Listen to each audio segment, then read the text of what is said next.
여러분 안녕하십니까? 누군가가 여러분의 거실을 훤히 들여다보고 있다. 어떻게 생각하십니까? 상상만 해도 끔찍한 일인데요. 그 일이 실제로 벌어지고 말았습니다. 국내 이제 흔한 아파트에서 볼 수 있는 통합주택 제어판, 즉 월패드에 있는 카메라를 해킹해서 실내 내부의 모습이 촬영된 것이 유출이 되고 말았는데요. 저희 불독에서는 앞서 7월에도 다뤘었고요. 총 2번 이 문제에 대해서 체크를 해드렸습니다. 하지만 최근에 이 우려가 더 큰 현실로 다가오면서 오늘 다시 한번 짚어보려 합니다. 월패드 해킹 무엇이 문제인지 오늘 세 분과 함께 살펴보도록 하겠습니다. 김정호 국회의원, 송태선 전 경상남도 공동주택품질검수위원, MBC 경남 장현 기자 나와 있습니다. 어서 오십시오. 네, 반갑습니다. 네, 반갑습니다. 자, 이 세 분과 함께 오늘 주제에 대해서 본격적으로 이야기를 나눠볼 텐데 그 전에 저희가 준비한 영상이 있습니다. 먼저 보고 오시죠. 서울에 인접한 경기도의 한 스마트 아파트입니다. 800여 세대 아파트 거실에는 인터넷으로 집안 시설을 통제하는 장치인 월패드가 달려 있습니다. 집주인의 동의를 얻은 뒤 월패드에 접속해봤습니다. 월패드의 권한이 고스란히 해커의 컴퓨터로 넘어왔습니다. 해커가 마음만 먹으면 주인 모르게 거실과 안방 등을 마음대로 켜고 끌 수 있는 상태가 됐습니다. 실내 희망 온도를 33도로 높이자 보일러가 작동했습니다. 월패드에는 화상 통화를 위한 카메라가 달려 있습니다. 카메라를 켜서 집주인 모르게 거실을 촬영하고 녹화까지 할 수 있는 것으로 확인됐습니다. 아파트 현관문도 어렵지 않게 열 수 있었습니다. 사생활은 물론 외부인의 침입에도 무방비가 됐습니다. 컴퓨터를 어느 정도 할 수 있는 중학교 정도의 이제 수준이면은 이제 진짜 누구든지 쉽게 이제 해킹할 수 있는 수준입니다. 문제는 해킹이 한 집에만 국한되지 않는다는 겁니다. 이곳은 3천여 세대가 입주한 부산의 스마트 아파트. 입주자 대표와 관리사무소 입회하에 점검해봤습니다. 한 집에 월패드로 침입해보니 단지 전체를 통제하는 관리실 메인 서버로 들어갈 수 있었습니다. 3천 세대가 한꺼번에 해커의 소나기에 들어왔습니다. 본인 집뿐만 아니라 옆집까지도 침투할 수 있다는 게 이제 문제의 핵심입니다. 외부인의 출입을 통제하는 관문인 아파트 동별 출입문의 비밀번호들이 드러났고 주인의 허락 없이 각 세대의 현관문을 열 수도 있었습니다. 세대별 차량이 드나드는 기록도 있어 언제 어떤 차량이 방문했는지 모두 다 알 수 있습니다. 전기와 가스, 물 사용량이 적혀있는 데이터입니다. 해커가 마음만 먹는다면 전기 사용량을 0원으로 만들 수도 있고 수백만 원으로 만들 수도 있습니다. 굉장히 좀 두렵고 무섭죠. 홈 네트워크 보안은 오늘 처음 들었죠. 한 번도 얘기한 적이 없어요. 한 집이 뚫리면 모든 세대가 뚫리는 이런 현상은 단지 내 인터넷이 세대 간 구분 없이 하나의 단일망으로 연결돼 발생하는 치명적 약점입니다. 물론 시스템 곳곳에는 비밀번호가 있긴 했습니다. 그러나 초기 비밀번호가 그대로 설정돼 있었고 주민들은 비밀번호가 있다는 사실조차 잘 몰랐습니다. 아파트 건설사들도 이런 문제를 알고 있습니다. 소비자인 사람들도 솔직히 보안 이런 거 잘 모르잖아요. 정보에도 솔직히 관심이 없어요. 건설사 입장에서는 아무도 관심이 없는데 굳이 안 해도 되니까요. 보안을 강화하려면 돈이 드는데 주민들이 문제 삼지 않는데 돈을 쓸 필요가 없다는 입장입니다. 스마트 아파트 건설은 해마다 급증하고 있습니다.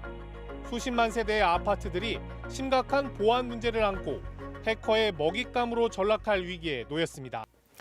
네, 방금 뉴스 영상 보고 오셨습니다. 스마트폰 시스템에 대한 약점은 계속해서 연일 보도가 됐었고 저희도 월패드 해킹에 대한 우려를 오늘 다시 한번 짚어보려고 하는데 최근에 이제 전국 아파트 월패드 해킹 리스트가 떠돌 정도로 피해 규모가 좀 상당히 보였거든요. 피해 규모가 실제로 좀 어느 정도였습니까? 네, 지난달 말쯤이죠. 한 해커가 한국의 아파트 700여 곳에 이 영상을 해킹해서 찍었다는 썸네일 이미지 그리고 아파트 목록을 공개를 했습니다. 이 다크웹이라는 사이트에 올렸는데요. 이 다크웹이라는 게 우리가 흔히 일반적으로 사용하는 인터넷 공간은 아니고요. 이 주로 해커들이 자신의 어떤 뭐 그 일들을 한 걸 가지고 이제 기업체라든지 단체 그리고 이제 개인에게 뭐 돈을 요구할 때 쓰이는 웹인데 다크웹 주로 뭐 어두운 웹 이렇게 볼 수 있죠. 예. 이 해커는 이제 웹쉘이라는 이제 그 프로그램 해킹 기법을 사용했는데요. 이 서버에다가 이제 악성 코드를 이제 심어놓고 이 마치 이제 권한을 다 가져와서 이제 이렇게 영상을 이제 빼돌리는 방식이었습니다. 해킹했다는 단지가 전국에 700여 곳이죠. 그리고 이제 이 단지는 제가 이제 따져보니까 제일 작은 곳이 이제 한 100여 곳 정도 되고 그리고 많은 세대는 한 뭐 3,000, 4,000 세대까지 있는 곳도 있었습니다. 경남에만 지금 보니까 43곳 이상이고요. 그리고 이제 창원이 17곳으로 제일 많고 양산, 거제가 각각 7곳, 그리고 김해 6곳, 사천 3곳, 진주 2곳, 그리고 통영과 창녕 각각 1곳이었습니다. 저희가 아파트 이름은 공개를 하지 않겠습니다. 네. 그래도 걱정되는 분들이 참 많을 것 같습니다. 본인 아파트가 해당될 가능성이 있을 수도 있다고 생각하시는 분도 있을 것 같은데 저희가 이제 앞서 불독에서도 이렇게 사생활이 노출될 수 있는 무방비로 드러날 수 있는 위기에 대해서 뭐 감지라고 방송을 했었는데 김정우 의원께서도 충분히 우려하셨잖아요. 지금의 이 상황 뭐 예견하지 않으셨습니까? 당연하죠. 예. 그때 불독에서도 이야기했지만 국정감사에서도 이게 단지에 메인 서버 방화벽이 없다.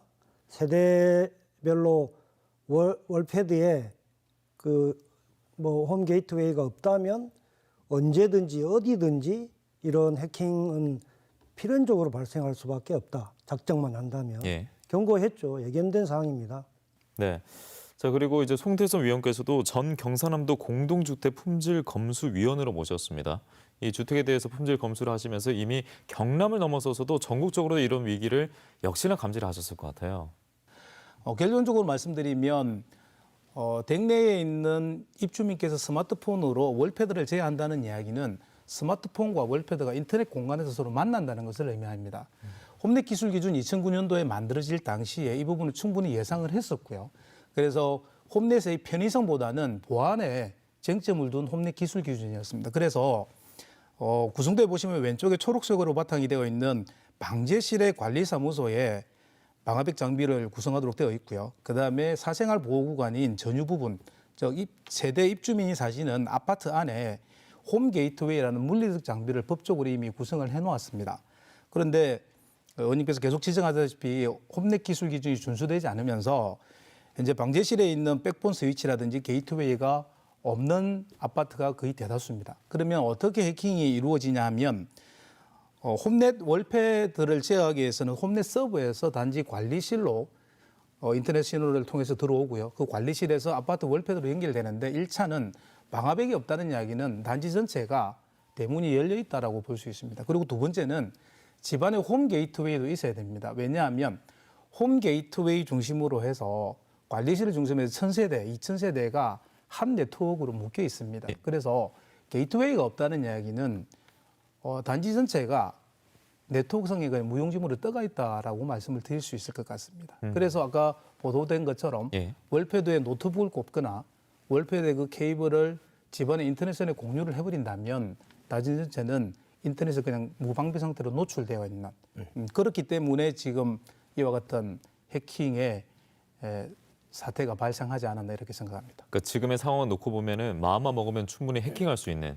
예, 그렇습니다. 뭐 저는 뭐 보안 전문가는 아닙니다만 현 사안을 해킹으로 접근하기도 조금 우스운 상황이지 않느냐. 예. 보안 방화벽을 구축해 놓고 그것을 뚫고 들어왔을 때 우리가 해킹이라고 하는데 현재 공동주택의 진행형 홈넷은 기본적인 보안 방화벽이 아무도 없다는 게 가장 심각한 사안입니다. 예. 저 장영 기자 저희가 7월에도 다뤘었잖아요. 네네. 뭐 그때와 지금 뭐 변화된 이야기가 있습니까? 그때는 저희가 좀 어떤 내용을 다뤘었죠?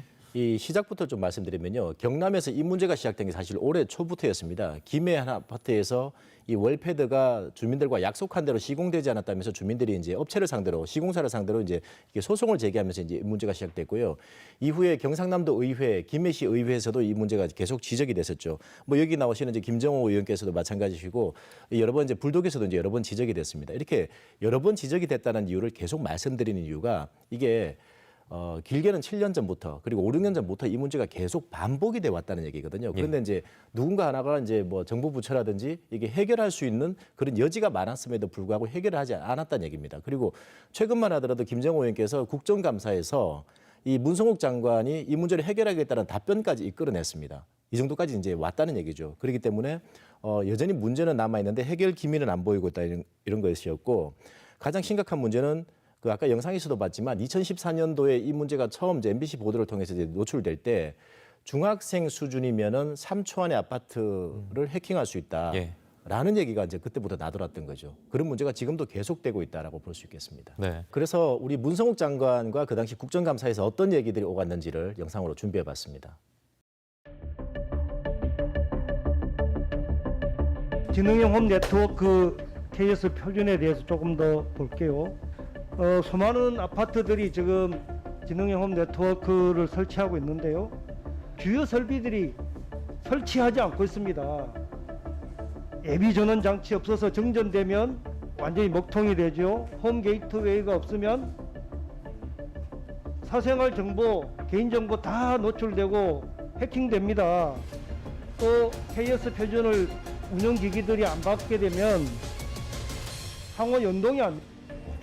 예, 의원님 말씀 잘 들었습니다. 그 의원님 지적해 주신 대로 KS 제도가 사실 새로운 기술의 발전에 좀 못 쫓아가고 오히려 장애물이 되고 있는 경우가 좀 있는 것 같아서 좀 더 종합적으로 챙겨봐야 되지 않나 생각을 합니다. 과거에 아마 규제 완화 차원에서 이런 부분들이 좀 불합리하게 규제 완화가 되면서 오히려 소비자들에게 제대로 이렇게 서비스할 수 있는 그런 부분이 좀 사각지대가 생긴 부분도 있는 것 같고 이런 의무가 사라지다 보니까 아까 TTA와 같은 그 카스 인정을 받았던 기관이 그 기관 자격도 이제 제대로 사업을 하지 못하는 여러 가지 좀 불합리한 상황이 벌어진 것 같습니다.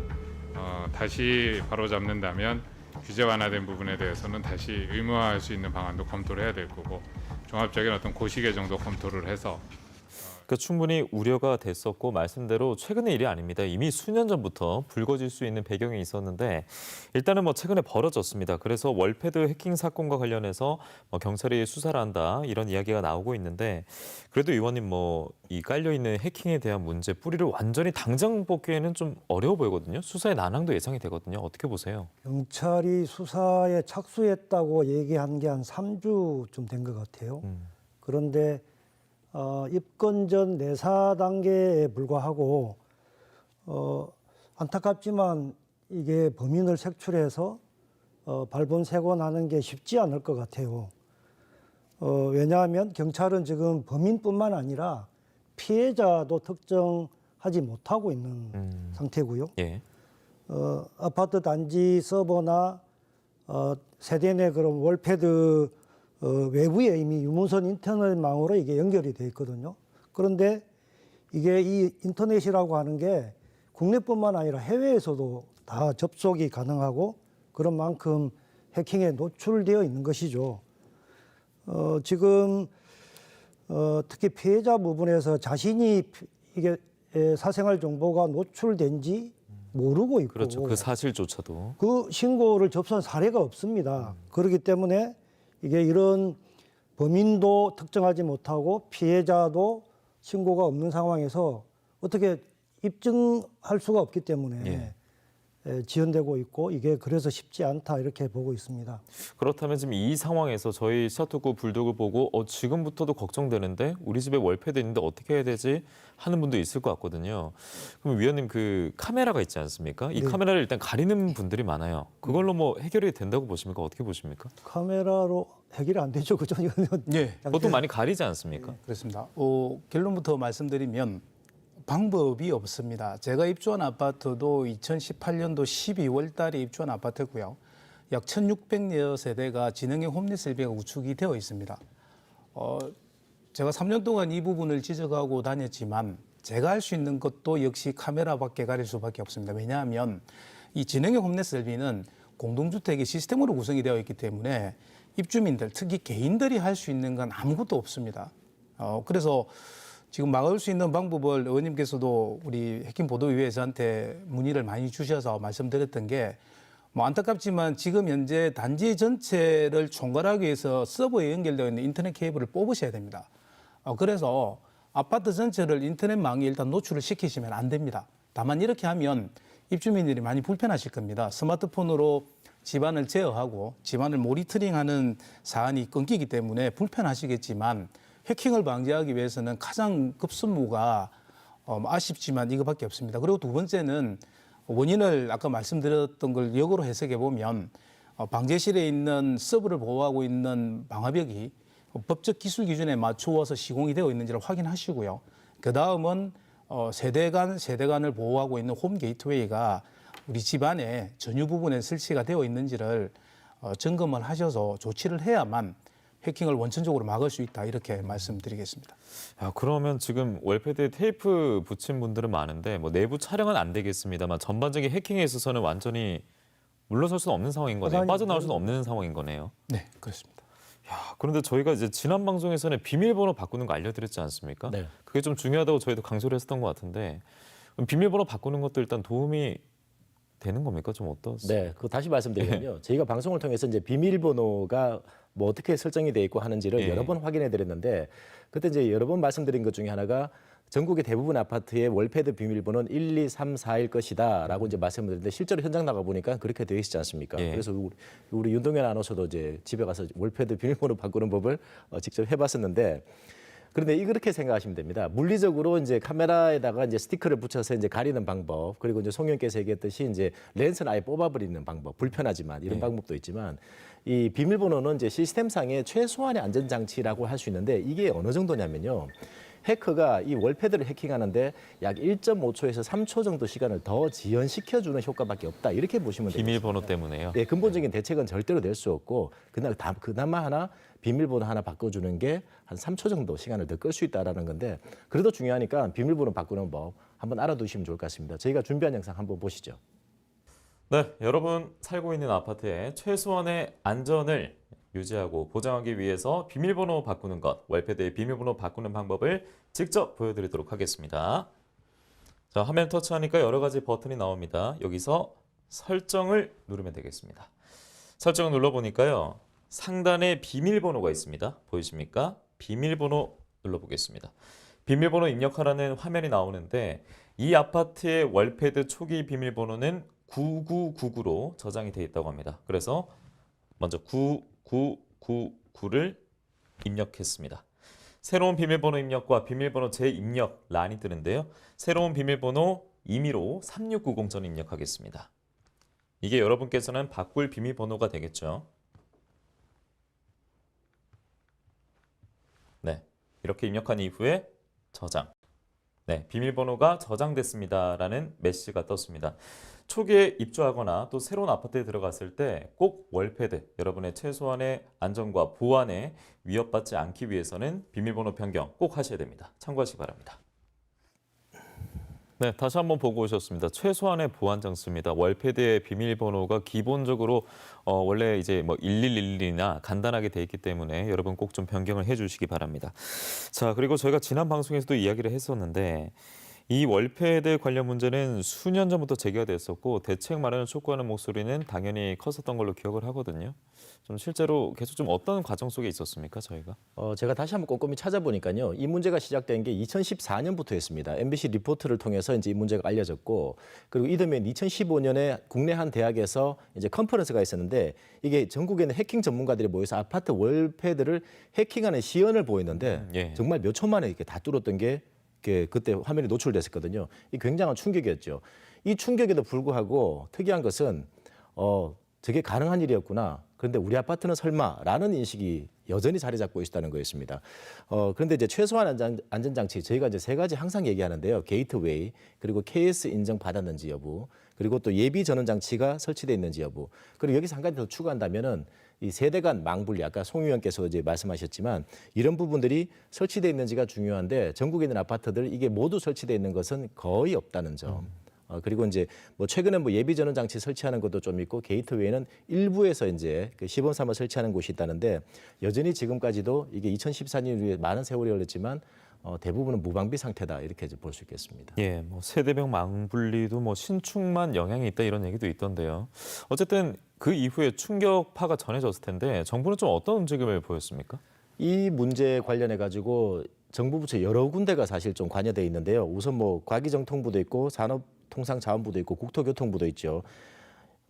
그런데 이제 이 기준점을 봐야 되는 게 2019년도에 마련된 기술 기준입니다. 지능형 홈 네트워크 설비 설치 및 기술 기준인데 이 기준이 제가 볼 때는 너무나 명확하고 구체적인 내용들입니다. 이렇게만 지키면 아무런 문제가 없습니다.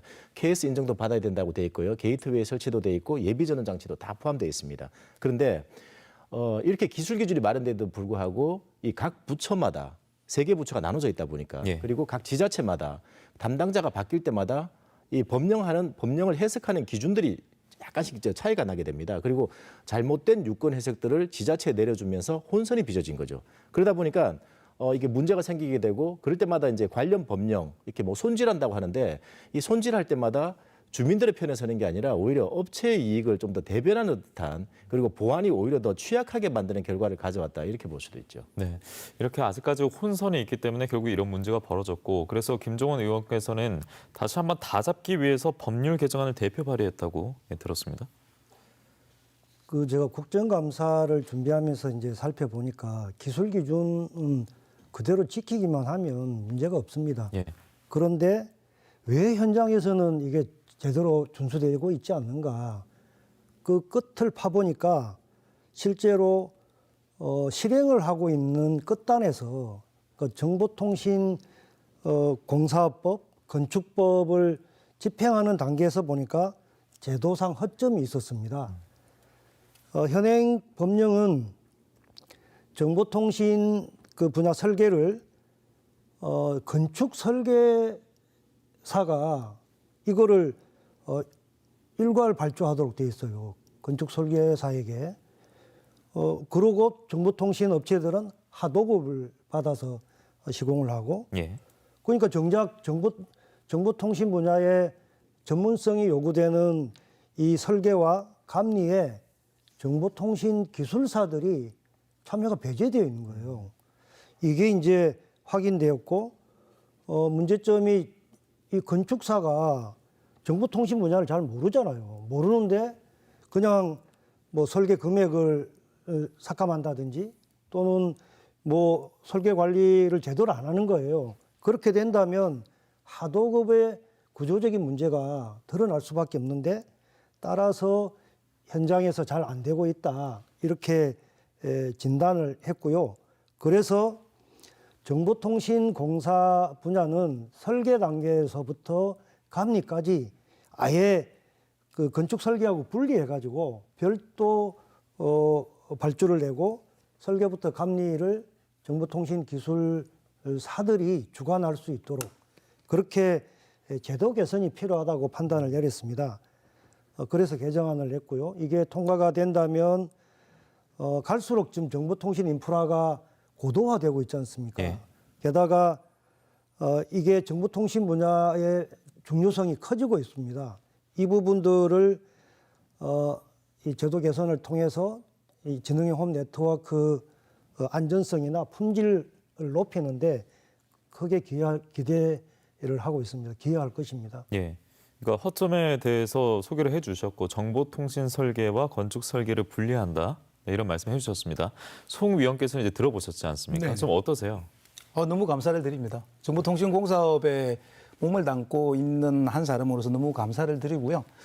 현재 이제 감리는 실제로 건축주에서 분리 발주를 해서 따로 감리를 할 수 있도록 되어 있고요. 사실은 설계는 종합 건축 설계 사무소에서 전기통신 소방은 하도급을 받아서 설계를 많이 하고 있습니다.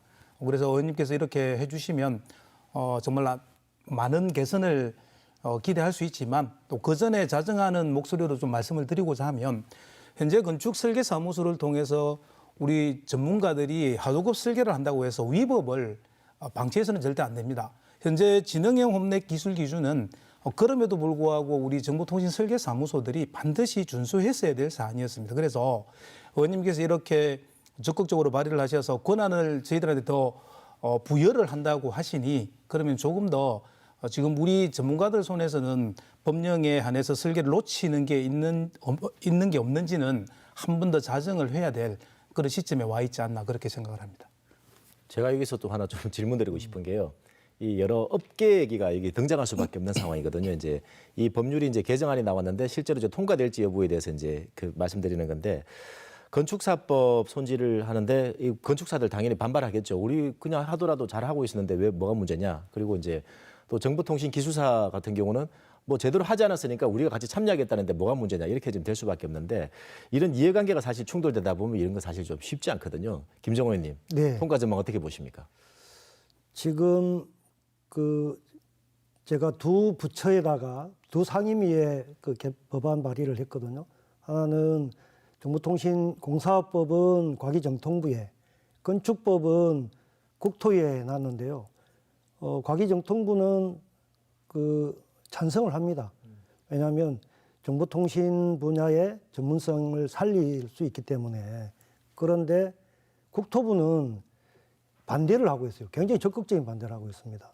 지난 2010년도에도 감사원 감사 결과 이게 정보통신 분야에 전문성이 없는 건축사들이 이거를 일괄 설계하는 게 적절하지 못하다.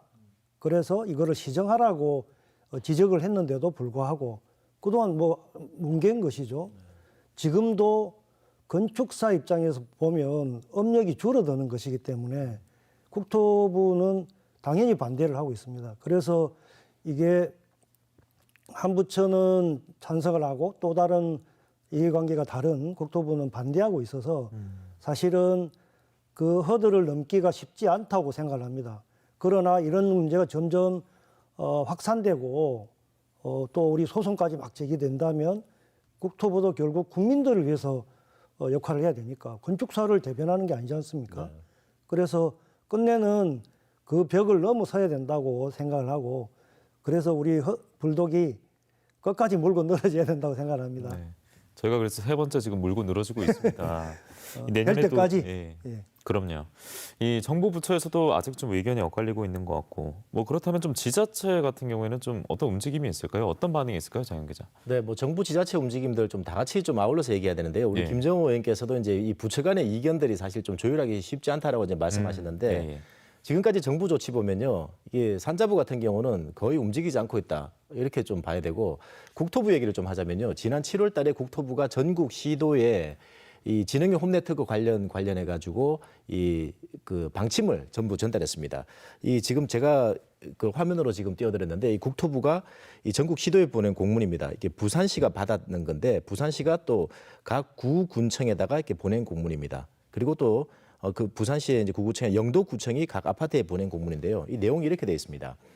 지능형 홈네트워크 설비 관련 설치 기술 기준의 해석 적용, 건축 심의의 감리의 전문성 유지, 보수의 지속성 이 등에 대한 우려가 제기되고 있어 아래와 같이 안내하오니 조속히 조치하여 주시기 바랍니다라고 돼 있는데요.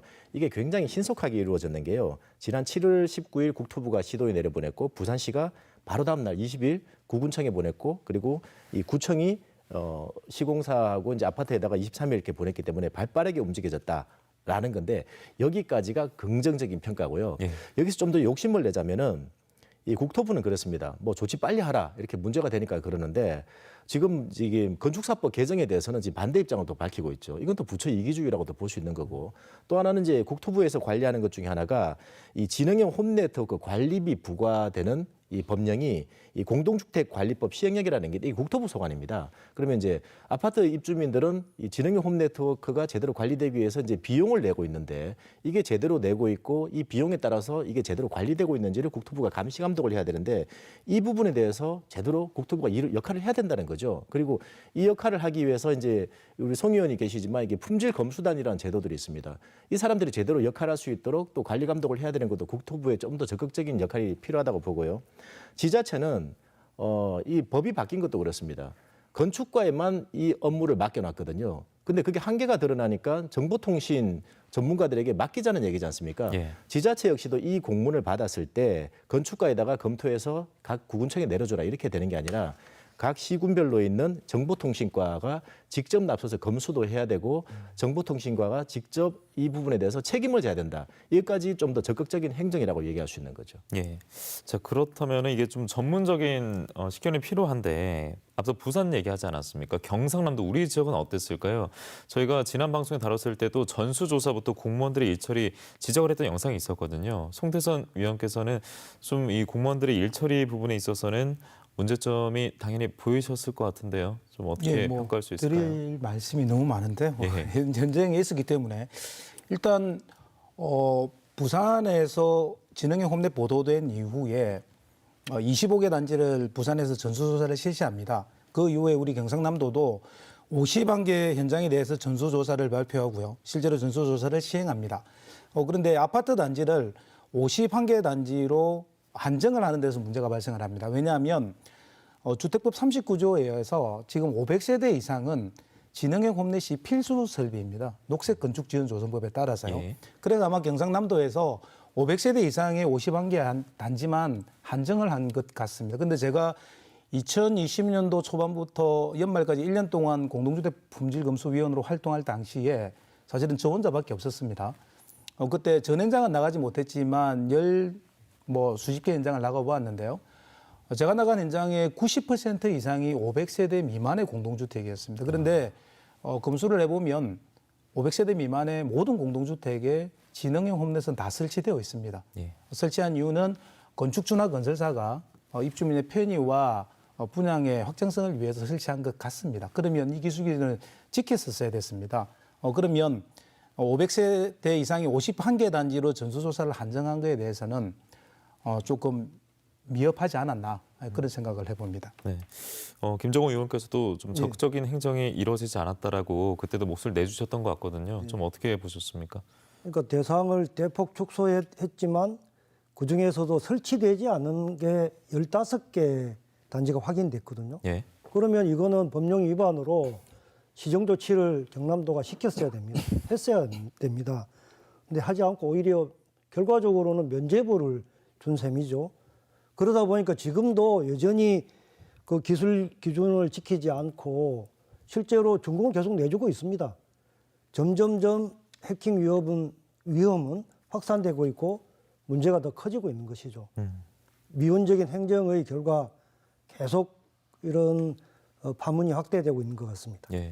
제가 알기로는 김정호 의원께서도 이 문제의 이제 심각성을 좀 알고 그 지역의 한 아파트 지금 이제 준공검사를 앞두고 있는 아파트에 이제 이 시험 성적서를 이제 계속해서 제출을 요구했는데 이 제대로 되지 않으니까 실제로 검사 때 한번 참여를 하실 수 있다는 이제 얘기를 하시는데 직접 한번 나가 보실 계획인가요? 이 나가려고 일정을 이제 요청을 해놨는데요. 계속 피하고 있더라고요. 네. 아무튼 김해시 기초자치단체든 광역이든 이게 제대로 법령을 준수하고 있지 않고 제대로 행정을 하고 있지 않는 부분에 대한 현장 점검은 꼭 필요하고 저는 반드시 현장에 나가볼 생각입니다. 네. 이 문제에 대해서 대한민국에서 가장 관심 많은 국회의원께서 현장 직접 나가신다니까 한번 좀 기대해 보겠습니다. 자, 그러면 이제 준공된 아파트도 이미 있고요. 이 일이 벌어졌습니다. 해킹 위협은 계속해서 도사리고 있는데 어디부터 해 나가야 된다고 보십니까, 송 의원님? 어디부터 해야 될까요? 너무 방대하고요. 큰 결에서 보면 준공된 아파트와 준공되지 않은 아파트 두 결로 봐야 된다고 생각을 합니다. 준공된 아파트에 대해서는 사실은 저 같은 전문위원이나 이런 손길이 미치지 않고 이미 준공이 되었기 때문에 예. 저는 준공되지 않은 아파트에 대해서 조치를 몇 가지 좀 말씀드리려고 합니다. 저번 2021년 종합국정감사 제가 참고인으로 참석해서 우리 산자부 국감에서도 제가 말씀을 드렸던 큰 핵심은 지자체의 정보통신과의 법령에 대한 재인식입니다. 현재 진흥형 홈넷 설비 설치 기준은 주택법에서 토대이 되었고요. 그다음에 주택법에서 나온 이 법이 진흥형 홈넷 설비가 정보통신공사 설비다 보니 정보통신공사법에서 규정을 해놓았습니다. 예. 그래서 대통령령으로 감리는 현장에 있는 설비를 검수하고 감독을 해서 그에 대한 감리 결과 보고서를 건축주에게 제출하도록 되어 있고요. 건축주는 그 해당된 감리 결과 보고서를 단체장한테 제출하도록 규정해 놓았습니다. 그럼에도 제가 검수를 나가보거나 보고서를 바라보면 진흥행 홈넷에 대한 감리 결과 보고서가 지금 제출이 되지 않고 있습니다. 그럼에도 불구하고 지금 통신준공이 주고 있는 이게 가장 큰 원인이고요. 두 번째로 말씀드리고 싶은 건 품질점검단입니다. 제가 품질검수위원으로 활동할 당시에는 도조례로 움직였었습니다. 그런데 올해 2021년 1월 24일부터요. 품질점검단이 주택법으로 움직이고 활동을 하고 있습니다. 제가 올해 초에 품질점검단을 간두고 나서요. 계속 우리 경상남도 공동주택지원센터 홈페이지를 모니터링을 하고 있었습니다. 현재 1년여간 품질점검단의 이 홈페이지에 올라온 걸 보면 진흥형 홈넷에 대한 지적이 단 한 건도 없었습니다. 제가 나오고 나서 현재 정보통신 품질검수위 약 8분께서 활동을 하시는 걸로 알고 있는데 예. 품질점검단과 지자체의 정보통신과에서 법령에 갖추어서 감리 결과 보고서만 받아주면 이 법은 뭐 안 지킬래야 안 지킬 수 없는 그런 사안이라서 조치를 그렇게 말씀 좀 드리도록 하겠습니다. 네, 말씀드리시고 이제 위원님께서는 좀 어떤 시작부터 다시 필요하다고 보십니까? 첫 단추가 잘못 꿰어졌다고 그렇죠. 생각합니다. 예. 지금 수많은 아파트들이 지어졌는데 이 법이 도입되고 난 다음에 대체로 설치를 안 하고 제대로 감리도 안 하고 이거를 실태 파악부터 해야 되지 않겠습니까? 그럼요. 전체 전국의 지자체별로 실태 파악을 위한 전수조사를 해야 된다고 봅니다. 이게 전수조사를 하지 않고 실태를 모르고서야 어떤 처방이 가능하겠습니까? 전수조사를 해보니 설치되지 않았더라. 미시공, 오시공 된 것들에 대해서 당연히 지자체는 시정 조치를 요구해야 됩니다. 이게 첫 번째로 필요한 거라고 생각을 하고요. 그래야 준공이 안 된 지금 진행 공사 중인 아파트들도 이걸 보고 선제적으로 예방이 될 거라고 봅니다. 지금 시군의 건축과 정보통신과가 서로 협력해서 더 이상 중앙부처 눈치 보지 말고 이 지능형 홈 네트워크 기술 기준에 따라서 준수되지 않은 아파트들은 지금이라도 준공 승인 안 해줘야 됩니다.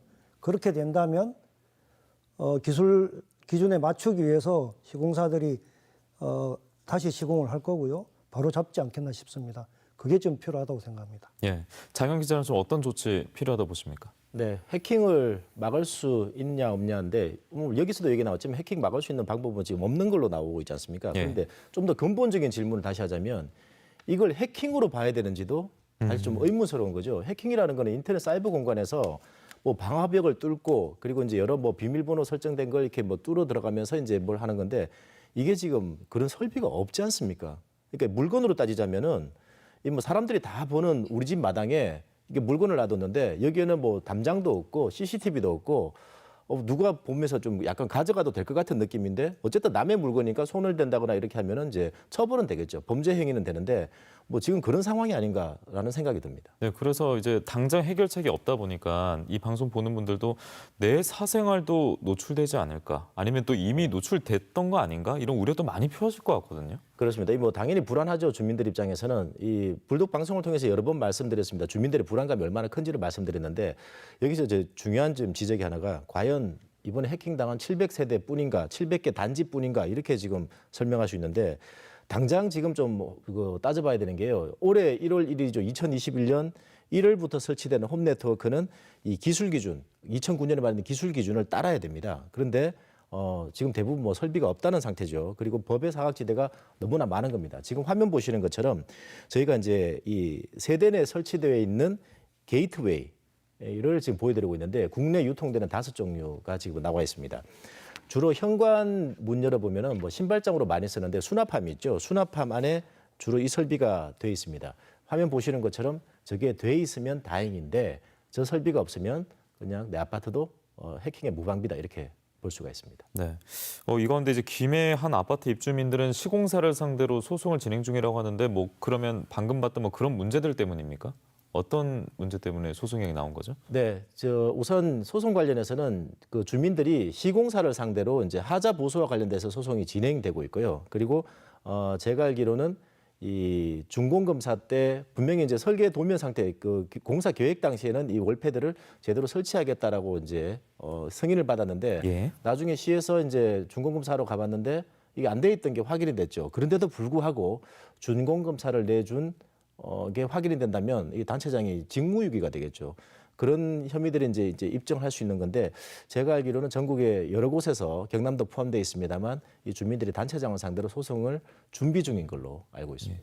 뭐 김종우 의원도 당연히 알고 계시겠습니다만 뭐 이 소송 대상이나 규모 같은 게 어마어마하지 않을까 싶은데요. 그렇죠. 만일에 이게 진흥용업 네트워크 그 하자 기간이 3년입니다. 예. 지금부터 3년 전 준공 내준 것들을 대략 뭐 추산해 보면 한 해에 3, 40만 세대가 준공을 받고 있거든요. 입주를 하고 있죠. 예. 그러면 3년간이면 100만 세대가 넘습니다. 야. 그런데 이 100만 세대가 이 하자 보수 기간만 그런 것이지 이 제도가 도입된 2009년 뭐 11년부터 본격화 됐으니까 10년 정도로 거슬러 올라간다면 뭐 어림잡아서 그 300만 세대, 400만 세대가 됩니다. 대상 규모가 엄청나고 또 이게 그 규모로 보면 그 세대별로 다 좀 차이가 좀 나거든요. 실제로 진흥용업 네트워크 설비나 설치에 있어서 범위가 좀 내용이 좀 다릅니다. 그래서 딱히 금액을 단순화하기는 어렵습니다만 그야말로 천문학적인 그런 피해가 있었고 이게 뭐 수조 원에 해당되지 않을까 이렇게 예. 추산합니다. 장영 기자 어떻게 보십니까? 예, 제가 방송 전에 다시 한번 이렇게 좀 계산기를 꺼내가지고 이렇게 좀 카운팅을 해봤는데요. 이 김정호 의원께서 말씀하신 게 이제 하자 보수 기간 3년을 잡았을 때 이게 이제 기술 기준 2009년 이제 만들어진 기술 규정이 적용된 아파트만 볼 때 100만 세대 정도가 맞습니다. 자, 그런데 우리가 지금 그 해킹을 막기 위해서 이제 게이트웨이 얘기만 하고 있지 않습니까? 그런데 그것만 설치 안 된 게 아니죠. KS 인증도 아까 말씀드렸고 그다음에 이 예비 전원 장치인데 이 중요성은 여러 번 말씀드렸습니다만 KS 인증이 안 되면은 이 기기간 호환이 안 됩니다. 그렇죠. 내가 새로운 그 남들이 살고 있는 아파트에 새로 이사를 왔는데 뭐 보일러를 바꾸고 싶어, 전등을 바꾸고 싶어, 그리고 현관문 도어록을 바꾸고 싶은데 KS 인증이 안 되면은 내가 원하는 제품을 쓸 수가 없습니다. 호환이 안 된다는 얘기죠.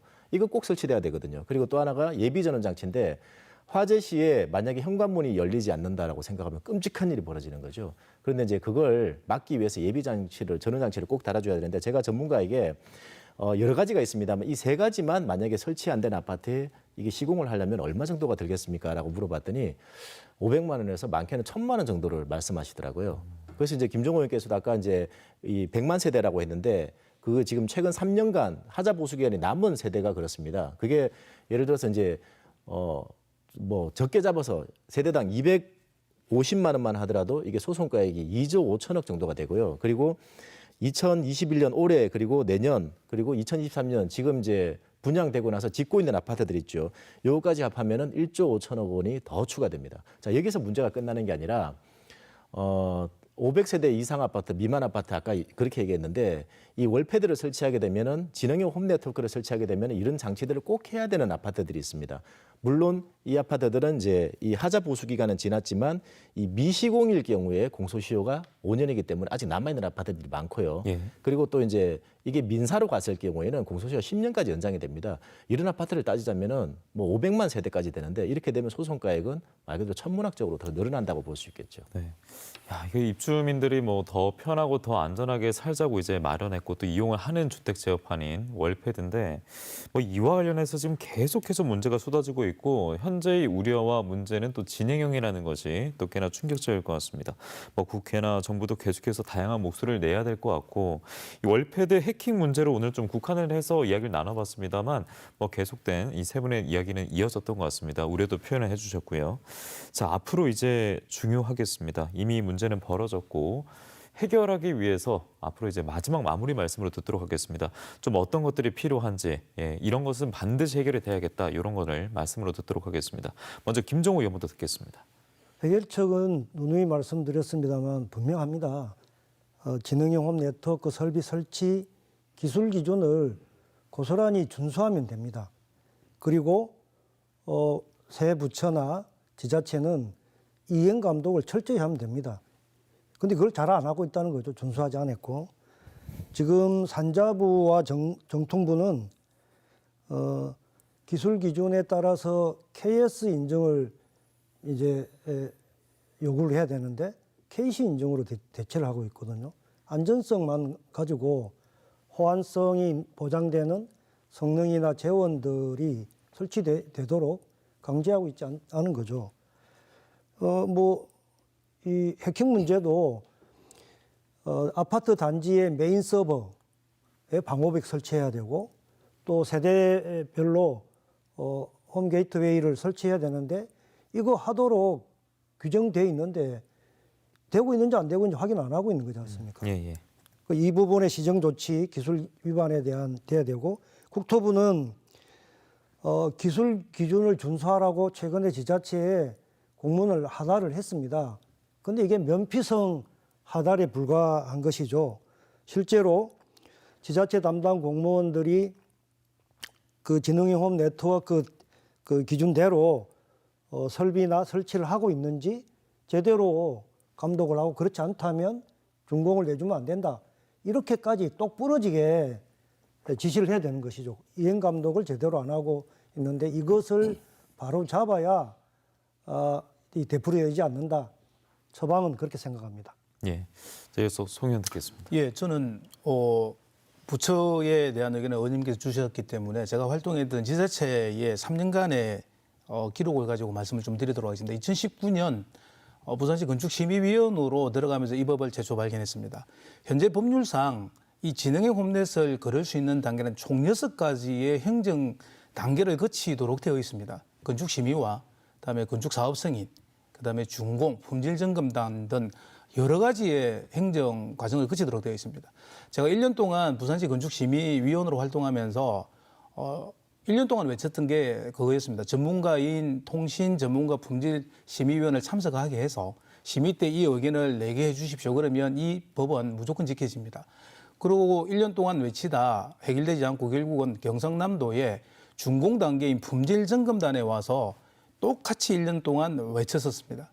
그러면서 제가 검수를 다녔던 진주시, 창원시, 양산시, 김해시 각 시의 품질 점검단을 가서 건축공무원, 정보통신과 공무원들과 이 법을 논하면서 약 1년 동안 수도 없이 외쳤었습니다. 그리고 의원님께서 국정감사를 준비하시면서 저한테 이렇게 질의를 하시면서 3개 부처 공무원도 세종시에 가서 미팅을 했었습니다.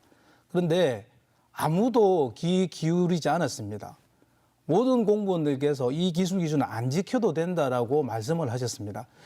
현재 방송된 모든 내용은 제가 3년 동안 외쳤던 내용이었습니다. 이렇게 두시면 현재의 국내 공동주택은 상상할 수 없는 사안이 발생할 거라고 말씀을 드렸었습니다.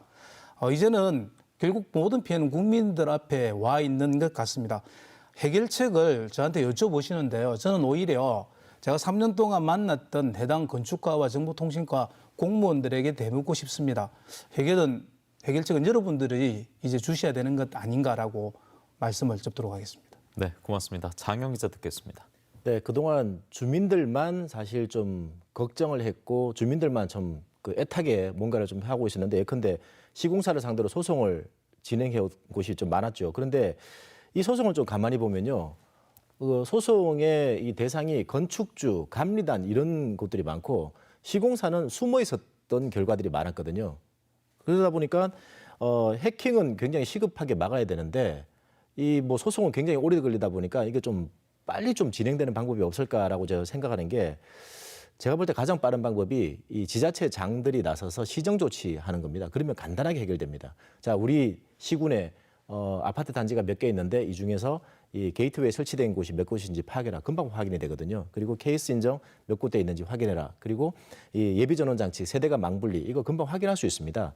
자, 그래서 이제 설치 안 된 곳이 있다면 이 시정 조치 빨리 내리면 되는 겁니다. 근데 제가 알기로도 시정 조치를 안 하려고 하는 단체장들이 있거든요. 그리고 또 공무원들 만나서 얘기를 들어보면은 이 정부 부처에다가 유권 해석을 했는데 뭐 유권 해석 이제 답이 좀 아직 오지 않아서 그때까지 좀 기다리고 있습니다라고 하는데 유권 해석이 왜 필요합니까? 기준이 있고 법령이 정확하게 명시가 돼 있는데 법대로 하면 되는 거고 기술 기준대로 그대로 하면 되는 거거든요. 그래서 이제 이 오해를 살 수 있는 게 시정 조치를 안 하려고 하는 곳은 주민들보다도 업체 쪽의 입장을 더 대변하고 있다라고밖에 오해를 살 수가 없습니다. 그렇기 때문에 주민들 입장에서는 시정 조치 안 해주겠다 그러면 고발할 테니 시정 조치 그때서 해줄 거냐라고 이제 압박하는 수도 저는 한 가지 방법이라고 생각합니다. 네, 오늘 스타트고 불독에서는 월패드 해킹에 대한 우려, 그 우려가 현실이 됐기 때문에 저희가 다시 한번 다뤄봤습니다. 오늘 세 분의 말씀 들어보면은 앞서 저희가 두 번이나 다뤘지만 그때 제기됐던 문제점 여전히 이어지고 있는 것 같고요. 오히려 더 확대되고 있는 거 아닌가 이런 우려도 생각이 됩니다. 이런 우려가 느껴지는데 규정대로 지켜지지 않고 기준대로 하지 않는다고 해서 덮어놓을 사안이 아닙니다. 저희는 계속해서 두드려야겠고요. 그동안 이제 우리 사회와 지역의 현안과 이슈에 대해서 저희가 계속해서 노크를 했었는데 올해 2021년 스타트고 불독은 여기까지입니다. 2022년에 우리 지역의 이야기들 저희가 조금 더 허심탄회하게 이야기 나누고 더 독한 모습으로 다뤄보도록 노력하겠습니다. 올 한 해 스타트고 불독 계속해서 많은 관심 가져주신 분들 진심으로 감사드리겠습니다. 내년에 뵙겠습니다. 고맙습니다.